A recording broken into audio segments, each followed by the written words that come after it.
Hi, Mom. I am Miss Narhaina Jerail. Now, I'm going to start my speech. Teenage pregnancy.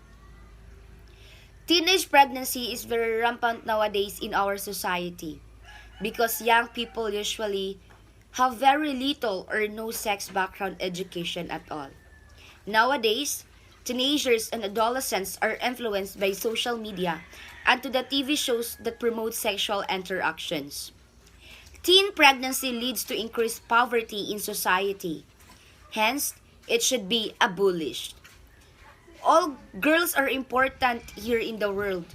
As Dr. Jose P. Rizal said, ang kabataan ay pag-asa ng bayan, which is true. Because as we grow already, we know what is right and what is wrong. Because I believe that enjoy every moment of your life because life is too short to be sad. As time goes on, teen pregnancy is becoming more and more common throughout the world. So many teenagers destroyed their future, their career. They become abusive to themselves. How they can control of their life if they are blind because of love? They cannot afford their everyday needs. They not yet fully enjoy of being teenage because they enter the kingdom of teenage pregnancy. Teenage pregnancy is not a joke. It's a big responsibility.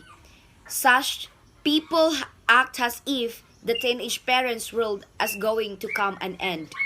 Although, this kid's life is going to be making a big take as a responsibility of their baby. The population increase for 2021 are expected to be the lowest in the last 75 years, only at 0.3%. Popcom last December 2021 said that they are expecting an increase of only around 3,024. This will be the lowest natural increase, or total number of births minus total deaths in year since 1946 to 1947. See, we all suffered the consequences of our wrongdoing and desires in our society. One cause of an early pregnancy for a teenager is a family problems, particularly a broken family. A teenager who has a broken family would be open to temptations because no one reminds him or her what is right.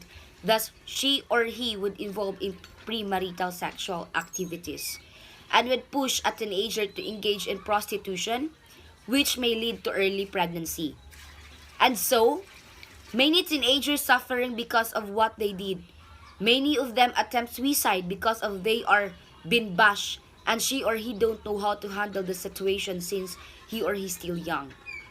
Republic Act 10354, the Responsible Parenthood and Reproductive Health Act of 2012, Philippine Commission on Women.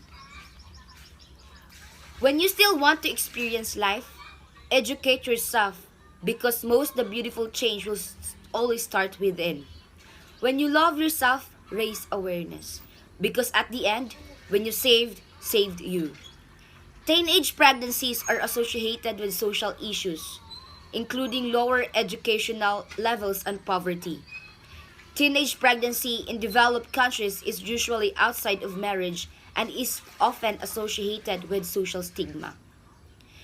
Teenage pregnancy is developing countries.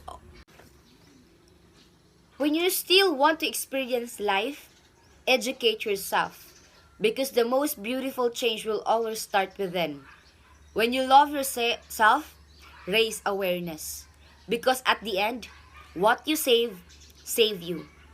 Teenage pregnancies are associated with social issues, including lower education levels and poverty.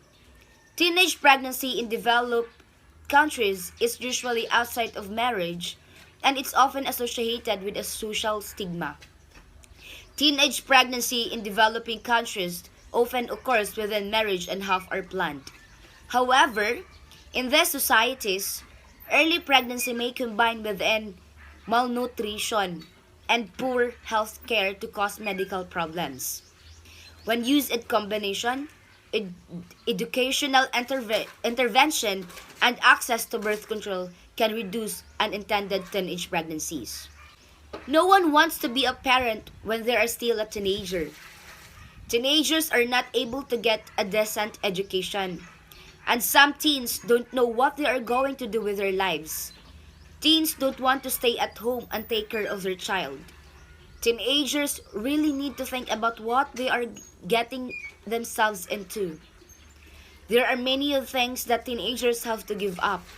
One is by having a child at young age when they are child themselves. Teens should think about they are doing before they accidentally become a teenage mother. And it is the responsibility not only of a parent but other adults to assess a child that she will not be a part of early pregnancy. To all mother out there, please don't be overprotected to your daughter. Just support her and guide in a right way. That's all, and thank you.